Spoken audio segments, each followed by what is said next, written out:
할렐루야. 저녁 식사 맛있게 하셨습니까? 3일 동안도 평안하셨죠? 우리 모든 성도들이 항상 하나님의 말씀 안에 거하고 말씀 뜻대로 살아가는 하나님의 거룩한 성도로 구별되는 우리 병성교회 모두가 되실 수 있기를 주님의 이름으로 축복합니다. 여러분, 지난 시간에 우리 지난 수요일에 출애굽기 19장의 말씀을 통해 하나님께서 우리를 제사장 나라로 만드시겠다라고 그렇게 약속해 주고 계십니다. 제사장 나라가 된다는 것은 제사장의 의무인 하나님을 예배하는 예배자로서 하나님과 하나님의 백성들과 이어주는, 또한 더 나아가서는 세상과 하나님 사이에 우리를 중보자로서, 이 제사장과 같은 중보자, 그러한 중보자로서 복음의 말씀을 전파하는 그러한 증거자의 삶으로 살아가라고 그렇게 명령해 주고 계신다는 것입니다. 바로 오늘은 그러한 제사장으로서 우리를 세워가시면서 우리가 그런 일꾼이 되기 위해서 먼저 갖추어야 될 하나님의 백성다운 모습이 무엇인지를 오늘 말씀을 통해 우리에게 가르쳐 주고 계십니다. 그 백성다움의 명령으로 하나님은 오늘 십계명의 말씀으로 들려주고 계시는데요. 오늘은 그 중에서 1계명과 4계명까지만 우리가 그렇게 함께 나누도록 하겠습니다. 10계명은 크게 두 가지로 나눕니다. 1계명에서 4계명까지와 단 5계명에서 10번째 계명까지가 나옵니다. 여러분, 1계명에서 네 번째 계명이 어떠한 내용이 나옵니까? 첫 번째가 어떤 계명이죠? 너는 나 외에 다른 신을 내게 두지 말라라고 말씀합니다. 너에게 두지 말라는 겁니다. 그리고 두 번째가 너를 위하여 새긴 우상을 만들지 말라라고 말씀합니다. 어떤 형상이 있는지 세상의 만물에 있는 어떤 형상과 그것들을 만들지 말라라고, 섬기지 말고 만들지 말라라고 말씀합니다. 그리고 세 번째는 너는 내 하나님 여호와의 이름을 망령되게 부르지 말라라고 말씀하시고, 네 번째가 안식일을 기억하여 거룩하게 지키라고 말씀하십니다. 여러분, 이 네 가지를 하나로 이야기하면 어떤 계명의 축약이라고 말씀합니까? 예수님께서 말씀해 준 것처럼 크고 첫째 되는 계명이 바로 하나님을 사랑해라는 겁니다. 하지 말라라고 그렇게 하나님은 표현하시지만, 부정법으로, 부정 형태로 표현하시지만, 우리 예수님은 긍정의 표현으로 하나님을 사랑해라라는 뜻으로 우리에게 말씀해 주십니다. 여러분, 성경에서 하나님께서 주시는 계명을 크게 두 가지 형태로 나눠서 이야기할 수 있다라고 말씀드렸습니다. 하나는 편무적 계약, 하나님께서 아브라함에게 주신 일방적으로 복을 내리시는 계약이 바로 편무적 계약입니다. 아브라함은 처음부터 복의 사람으로 자격이 있는 사람이 결코 아니었습니다. 오로지 하나님은 하나님 혼자서만 뜻을 정하시고 뜻을 가지고 아브라함을 택하시고 아브라함을 그렇게 불러주셨습니다. 그리고 그를 복의 자녀로 약속해 주시고 그가 복을 받는 사람으로 성숙될 수 있도록 기다려 주시고 그를 세워가시고 만들어 가고 계십니다. 이것이 바로 하나님의 일방적인 계약, 편무적 계약이라고 말합니다. 그리고 두 번째 계약이 바로 쌍무적 계약입니다. 쌍무적 계약은 우리가 보통 일반적으로 언약을 맺거나 계약을 할 때, 약속을 할 때 하는 그 계약 약속을 이 쌍무적 계약이라고 할 수 있습니다. 이 표현의 말처럼, 즉 서로 쌍방간이 의무를 다하는 계약이 바로 쌍무적 계약입니다. 오늘 하나님께서 주시는 이 시내산 계약, 이 십계명 계약이 바로 쌍무적 계약인데, 하나님은 너희가 나의 계명을 지키라, 그리하면 나도 너희 하나님이 되어서 너희를 사랑하여 줄 것이라고 말씀해 주고 계십니다. 이것을 예수님의 표현으로 보면, 나의 백성은 하나님을 사랑하라, 그러면 하나님께서도 너희를 사랑하여 주시고 너희를 구원하시고 복되게 하여 주시겠다는 겁니다. 이거 하지 말라, 이것만 표현하는 게 아니라, 이거 하지 말라라는 것을 앞에 말씀드린 것처럼 하나님을 온전히 사랑해라, 그러면 나도 너희를 사랑해 주겠다는 겁니다. 근데 여러분, 여기서 우리가 먼저 기억해야 될 것이 있습니다. 그것은 우리 하나님은 우리에게 먼저 의무를 요구하고 계시는 것이 아니라는 겁니다. 여러분, 우리 하나님께서 우리를 창조하시고 천지 만물을 창조하신 그러한 분이십니다. 그런데 그런 하나님께서 우리를 창조하시고 우리를 택하여 주실 때, 우리를 먼저 불러주실 때 먼저 하나님께서 우리를 사랑해라고 그렇게 말씀하시겠습니까? 창조하신 하나님께서 우리가 아직 하나님이 어떤 분인가를 모르는데 그 어떤 분인가를 모르는 하나님을 너는 하나님 사랑해야 돼, 그렇게만 말씀하실까요? 그렇지가 않다는 겁니다. 우리 하나님은 우리를 택하실 때 먼저 우리에게 사랑을 요구하시는 것이 아니라 먼저 우리를 사랑하시고 하나님의 사랑받은 너희도 하나님을 사랑해라고 말씀해 주고 계신다는 겁니다. 바로 요한일서 4장의 말씀과 같은 것입니다. 우리가 먼저 하나님을 사랑한 것이 아니요 하나님이 우리를 사랑하셨다는 겁니다. 2절 말씀이 우리에게 그것을 말씀합니다. 우리 2절 말씀 같이 한번 읽어보도록 하겠습니다. 2절입니다. 같이 읽습니다. 시작.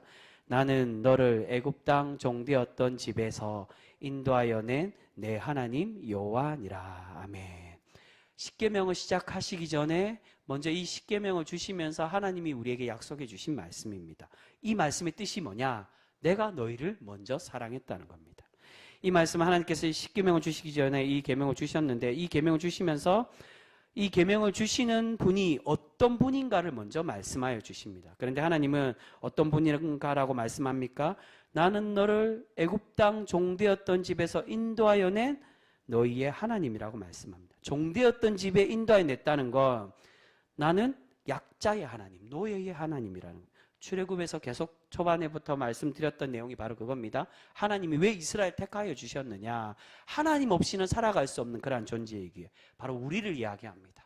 우리가 스스로 구원받을 수 없고 죄악 속에 죄의 종으로 살아갈 수밖에 없는 그러한 자이지만 우리를 구원하시기 위해 그러한 연약하고 죄악에 속박되어 있는 그러한 우리를 택하셔서, 그러한 부족하고 연약한 우리를, 보잘것없는 우리를 택하셔서 사랑하여 주신다는 겁니다. 그 이야기가 바로 너희가 종되었던 너희들을 내가 택하여 준다는 겁니다. 그리고 이어서 말씀하시는 것, 너를 인도하여 냈다는 것은 너희를 그 종된 모습의 죄악의 속에서, 그 애굽 땅의 어려움 속에서 구원하여 주셨음을 말씀해 주고 있습니다.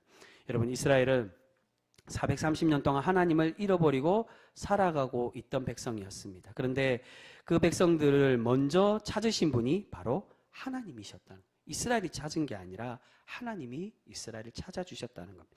하나님은 먼저 백성들에게 찾아가시고 그들을 먼저 애굽에서 구원하여 주신 이후에, 그러한 후에 이제 시내산으로 그들을 불러들이셔서 이제 하나님의 백성으로서 너희가 의무를 다해라는 겁니다. 내가 너희를 이렇게 구원하여 주고 이렇게 사랑해 주었으니 이제 너희 또한 나를 사랑하는 백성이 되라고. 그 사랑하기 위해서 어떤 조건이 필요하냐, 어떻게 사랑할 수 있느냐, 그 방법이 바로 이 십계명이라는 겁니다. 여러분, 이것은 하나님의 이름에서도 동일하게 말씀하여 주고 계십니다. 마지막에 나는 내 인도하여 낸 너희의 하나님 여호와라고 말씀합니다. 여러분, 여호와의 이름이 뜻이 무엇이라고 말씀드렸습니까? 여호와라는 말은 너희의 조상의 하나님, 아브라함과 이삭과 야곱의 하나님께서 그들과 함께 계셨던 것처럼 너희들과 함께 하시며 너희를 사랑하여 주시고 항상 너희를 떠나지 않는 하나님이심을 말씀해 주는 이름이 바로 여호와라는, 예흐예, 하나님은 거기 계시는 분, 너희 하나님의 백성 이스라엘과 함께 계시는, 그 조상들과 함께 있었던 것처럼 너희들과 함께 여전히 함께 하겠다라고 약속해 주는 그 이름의 말씀이 바로 여호와라는 뜻입니다. 하나님은 십계명을 주시기 전에 너희가 나를 사랑해야 내가 너에게 복되게 하겠다라고 말씀하시지만, 그러나 너희가 먼저 해라가 아니라 내가 이미 너희를 사랑했기에 너희 또한 나의 순종의 백성이 되라고 요구하고 계십니다. 여러분, 이렇게 하나님은 먼저 하나님의 계명을 요구하시기 전에 내가 먼저 너희를 사랑하였다라고 말씀하여 주십니다. 이것은 이어서 나오는 십계명에서도 동일하게 그 의미가 이어지고 있습니다. 오늘 십계명에서 우리에게 기억해야 될 두 가지 주제가 있습니다. 이 십계명의 의미는 크게 이 주제를 이야기한다면 하나는 바로 예배에 대한 것이고요. 또한 그 예배를 통해 우리가 무엇을 누리기를 원하느냐? 하나님의 자유함을 누리기를 원하고 계신다는 겁니다. 이 두 가지 주제가 이 십계명에 있습니다. 오늘 네 가지 계명에서 하나님께서 요구하시는 것은 우리가 하나님의 바른 예배자가 되기를 바라고 계시는 것입니다. 하나님은 온전히 예배하여서 하나님을 진실되게 사랑하라고 말씀하여 주시는 것입니다. 그리고 이 예배를 통해 우리가 어떠한 존재가 되기를 바라시는 것이냐, 그것은 우리가 하나님을 만나는 그런 교제, 하나님을 만나고 하나님과 진정으로 교제하여서 하나님께서 주시는 이 예배를 통해 주시는 자유를 누리는 존재, 즉 하나님의 구원의 백성이 되기를 바라고 계신다는 것입니다. 이 십계명, 이 계명을 주신 이유가 이 계명 속에서 너희가 속박되고 그것에 그 속박의 굴레에 이 계명 때문에 우리가 신앙생활하기 힘드네, 그것을 느끼며 살아가라는 것이 아니라 하나님의 이 계명을 통해 너희가 자유함을 누리라는 것입니다. 이 원리는 오늘 이 계명에서 계속 이어지며 나타나고 있습니다. 우리 그 계명의 말씀 우리 함께 나눌 것인데요. 우리 먼저 3절 말씀 함께 읽도록 하겠습니다. 3절 말씀입니다. 같이 읽습니다. 시작. 너는 나 외에는 다른 신들을 내게 두지 말라. 아멘. 첫 번째 계명입니다. 이 말씀은 하나님의 백성들이 하나님을 사랑하라는 핵심의 말씀으로 되어 있습니다. 그런데 이 말씀은 우리가 예배 드릴 때 이 예배의 핵심 모습에서 무엇이 필요하냐? 바로 우리가 드리는 이 예배 대상이 누구인지를 너희가 깨닫고 알아야 된다는 겁니다. 바로 우리의 예배의 대상은 이방의 다른 신들이 아니라 오직 하나님이심을 너희가 깨닫고 그렇게 고백하며 살아가라는 겁니다. 세상은 여전히 계속 다른 의지의 대상이 있다라고 말합니다. 하지만 우리 하나님은 세상은 우리를 그렇게 유혹할지라도 너희는 너희 앞에 다른 것에 유혹되지 말고 오직 너희 앞에 있는 하나님만을 너희의 예배 대상으로 삼고 날마다 하나님과 교제하며 그렇게 살아가는 참된 예배자가 되기를 바라고 계신다는 것입니다. 여러분, 이러한 예배의 대상을 바르게 삼는 것은 우리를 속박하기 위한 하나님의 말씀이 결코 아닙니다. 유대인들은 이 십계명을 이해할 때 하나님께서 내려주신 이 계명이 창세기 이후에 새롭게 주신 하나님의 창조의 질서라고 그렇게 생각하고 있었다는 겁니다. 이 말씀 통해 창조를 통해 세상의 질서를 세우셨는데 이 십계명 말씀은 하나님의 백성으로 택하시고 그 택하신 백성들에게 주신 하나님의 질서, 예배자는 어떻게 살아가야 되냐, 하나님의 백성은 어떻게 살아가야 되냐, 그 창조 섭리의 질서를 주는 게 이 십계명이라는 겁니다. 우리가 하나님의 백성으로서 바르게 예배하고 살아가는 질서를 이 계명을 통해 배우고 그렇게 익히며 깨닫기를 바라시는 것입니다. 그래서 하나님의 계명은 우리를 굴레로, 우리를 속박하고 우리를 정죄하고 얽매이기 위해 주신 것이 아니라 자유를 누리게, 하나님의 예배자로 자유를 누리게 하기 위함이라는 겁니다. 제가 계속 이 자유에 대한 이야기를 하는 건 결코 우리는 하나님의 말씀으로 다른 이들을 정죄하거나 너 하나님 율법의 기준으로 볼 때 너 제약된 사람 아니야? 라고 판단하거나 정죄해서는 안 된다는 겁니다. 왜냐하면 하나님도 이 말씀을 통해 우리를 정죄하기 위해 주신 것이 아니라 너 안식일 왜 안 지켰어? 너는 반드시 죽을 거야. 그 목적으로 주는 것이 아니라 네가 왜 우상을 만들어서 너는 3, 4대까지 하나님의 저주를 받을까? 그게 아니라 1000대까지 누리는 하나님의 복을 누리는 백성으로 우리를 삼으시고자 이 계명을 주고 계신다는 겁니다. 너희가 하나님의 이 말씀으로 자유함을 누리듯 너희 또한 다른 이들을 정죄하지 말고 하나님의 이 말씀으로 위로하고 격려하고 더 하나님의 참된 예배자로 그렇게 삼고 이끌어가고 연합하라고 우리에게 주셨습니다. 그런데 그렇게 우리를 새롭게 만드시면서 세상의 우상들은 우리를 새롭게 하고 자유롭게 하는 것이 아니라 우리를 속박하고 자신들에게 얽매이도록 만드는 그러한 존재라는 것입니다. 물질에 얽매이게 하고 또한 욕심의 늪에 우리를 빠지게 하는 것을 볼 수 있습니다. 하지만 우리 하나님은 연약하고 세상의 속박에 얽매여 있는 하나님의 백성들을 사랑하여 주시고 애굽에서 구원하여 주셔서 우리에게 참 자유를 주고 계시는 줄 믿습니다. 그래서 도입부에 먼저 그 말씀을 하고 계시는 것입니다. 너희의 구원의 하나님을 너희가 기억하여 그것을 고백하며 하나님을 동일하게 사랑해라고.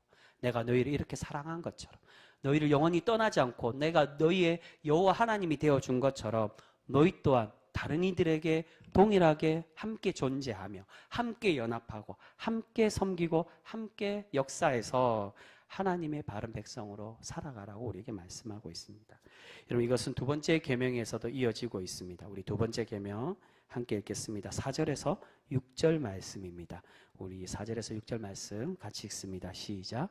너를 위하여 새긴 우상을 만들지 말고 또 위로 하늘에 있는 것이나 아래로 땅에 있는 것이나 땅 아래 물속에 있는 것에 어떤 형상도 만들지 말며 그것들에게 절하지 말며 그것들을 섬기지 말라.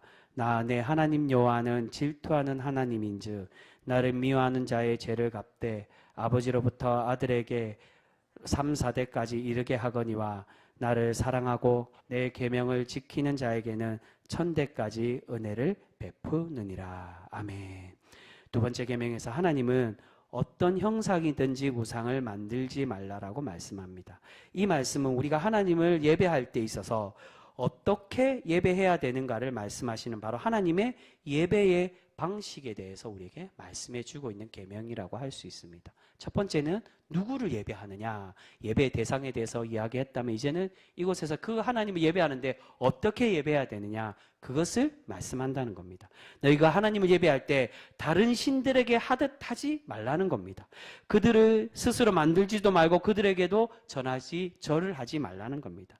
그리고 하나님께서 이 말씀하실 때 하나님 오늘 좀 전에 읽은 말씀에 질투하는 하나님이라고, 바로 하나님을 사랑해라는 겁니다. 예배를 할 때 어떤 마음으로 예배하고 어떤 모습으로 예배해야 되느냐, 사랑의 마음으로 하나님을 예배해라는 겁니다. 저는 이 질투에 대해서 잠깐 말씀드렸습니다.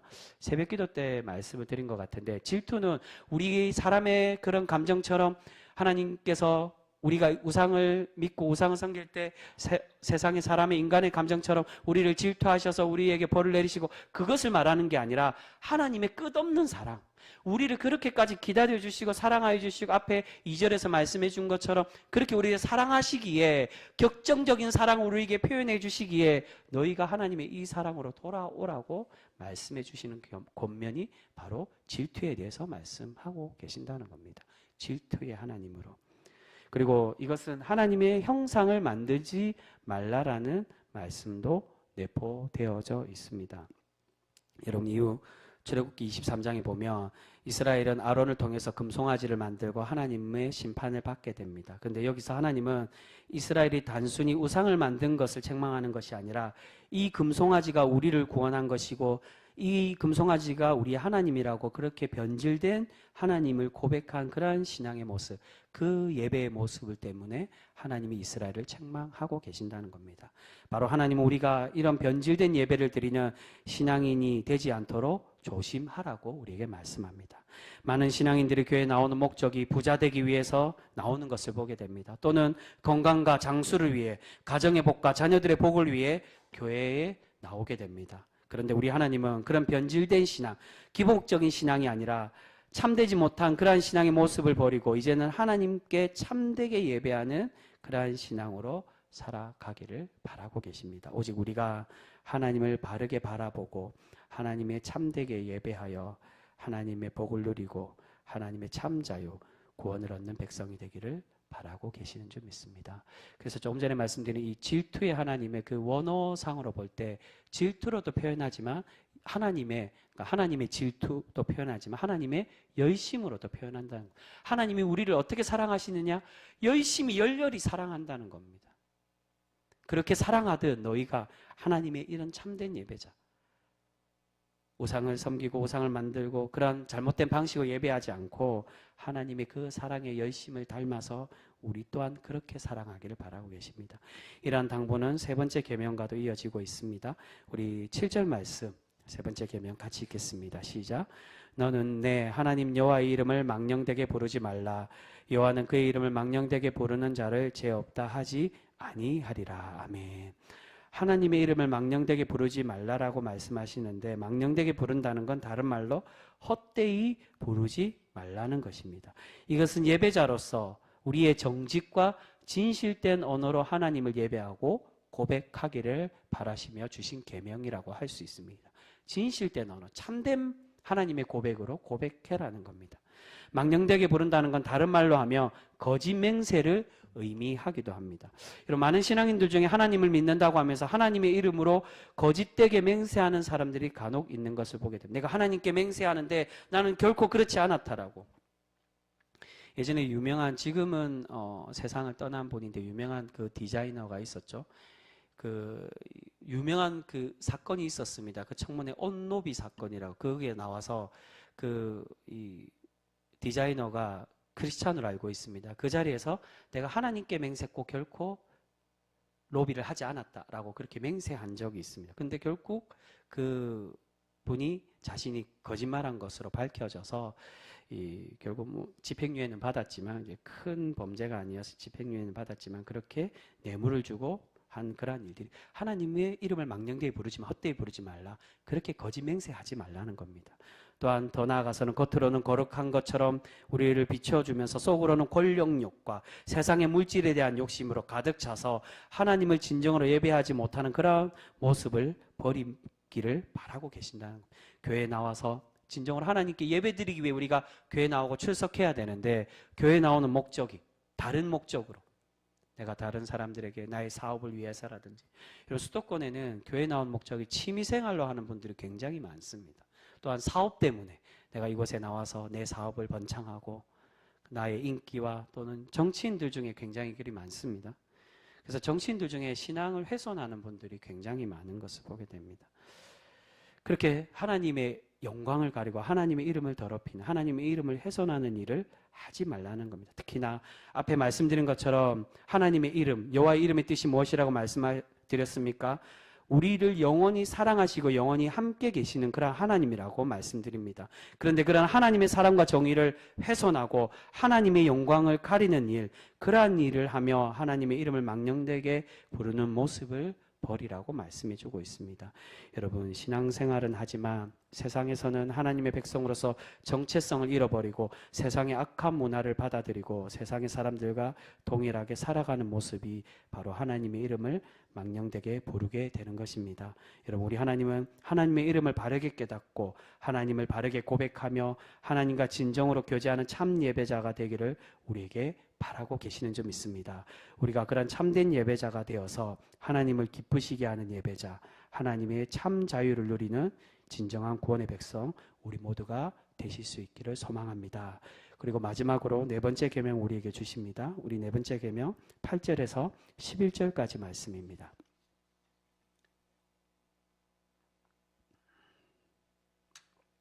8절에서 11절 말씀, 우리 조금 길지만 우리 천천히 같이 읽겠습니다. 8절에서 11절입니다. 시작.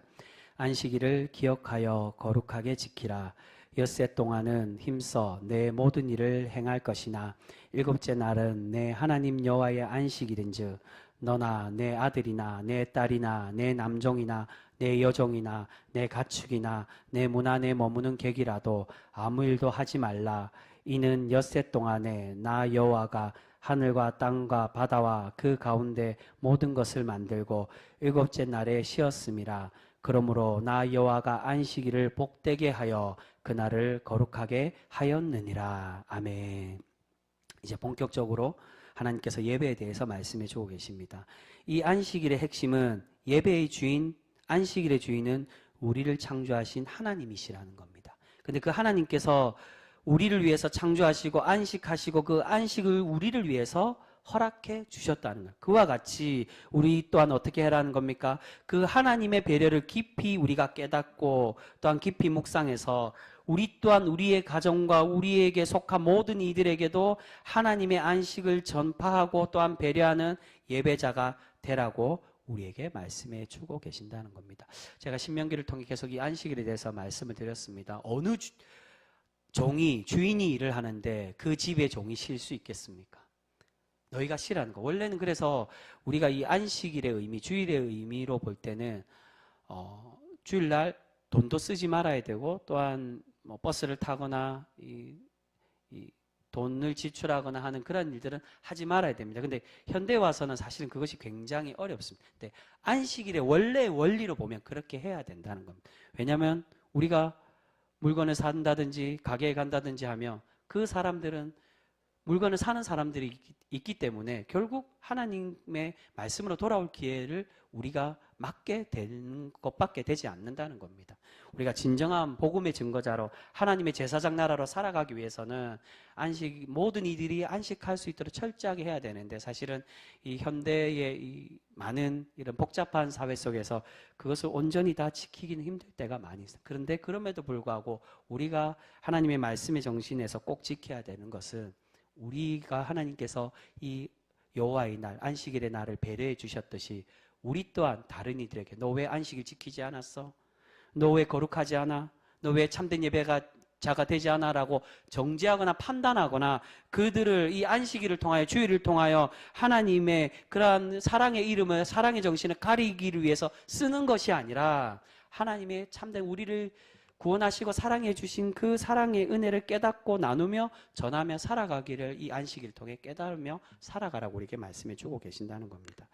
여러분, 하나님께서 예배하는 날을 여호와의 날이라고 말합니다. 바로 안식일, 이것을 여호와의 날이라고 말합니다. 그런데 이 여호와의 날을 예배하는 날 안식일로도 의미하지만 다른 표현으로는 구원의 날도 여호와의 날이라고 그렇게 이야기합니다.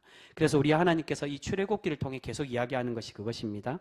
너희가 애굽에서 종되어서 안식일을 지키지 못했지만 출애굽을 허락하신 하나님을 너희가 기억하고 감사하며 안식일을 거룩히 지켜서 하나님의 구원을 기억하고 감사하라고 계속해서 말씀해 주고 계신다는 겁니다. 그래서 이 안식일은 무엇을 의미하느냐? 하나님의 해방의 날을 의미한다는 겁니다.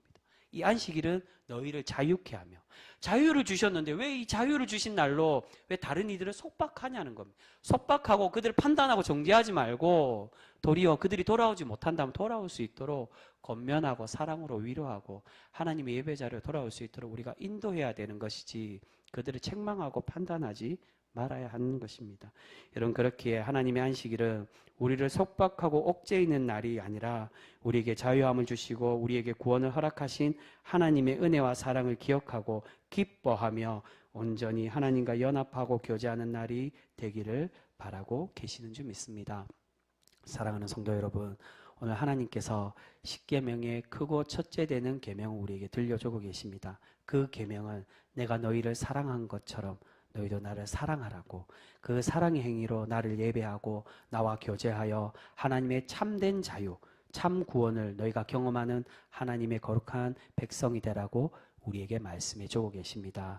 여러분, 우리가 하나님의 그 말씀과 그 계명을 우리를 구속하기 위한 말씀으로 받는 것이 아니라, 그래서 예수님은 하나님께서 구약에서 주신 이 부정의 표현을 긍정의 표현으로 만들고 있습니다. 부정의 표현으로 하면 정말로 우리를 속박하는 것처럼 이해하기 쉽지만 예수님은 그것을 바꾸신 이유가 이것은 속박의 말씀이 아니라 자유의 말씀이라고 표현하는 의미가 바로 예수님의 계명의 해석입니다.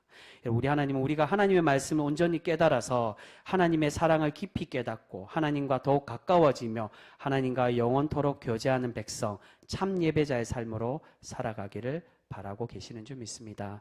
여러분, 우리 하나님은 우리가 먼저 하나님을 예배하고 그 예배의 자리를 이어주는 제사장으로 우리를 삼으시기를 원하고 계십니다. 예배는 결코 혼자 드리는 것이 아닙니다. 우리를 이 제사장 나라, 제사장으로 삼으시겠다는 건 너희가 하나님의 예배를 바르게 깨달아서 누구에게 드리며 어떤 방식으로 드리며 어떤 거룩함으로 하나님의 이름을 어떻게 고백하길 바라며 우리가 깨달아서 너희가 하나님의 참된 제사장이 되어 혼자가 아닌 우리의 지체와 또한 세상 가운데 하나님의 복음의 말씀, 구원의 말씀을 전하며 살아가기를 바라고 계신다는 겁니다. 바로 하나님의 공동체가 연합하여 드리는 것입니다. 우리가 우리의 공동체와 또한 하나님께로 돌아와야 될 세상의 사람들에게 하나님의 생명의 말씀을 바르게 증거하여서 하나님의 복을 흘려보내며 하나님의 복의 통로로 살아가는 우리 귀한 거룩한 성도 모두가 되실 수 있기를 소망합니다. 여러분, 우리가 그러한 사람으로 살아갈 때 하나님은 우리를 날마다 복되게 하시고 우리를 기뻐 받으시며 우리를 칭찬하여 주실 줄 믿습니다. 아무쪼록 하나님의 구별된 택함 받은 우리 귀한 평성교회 모든 성도 여러분들 모두가 그런 하나님의 복된 성도로 날마다 세워져가는 우리 귀한 성도 모두가 되실 수 있기를 주님의 이름으로 축복합니다. 기도하겠습니다.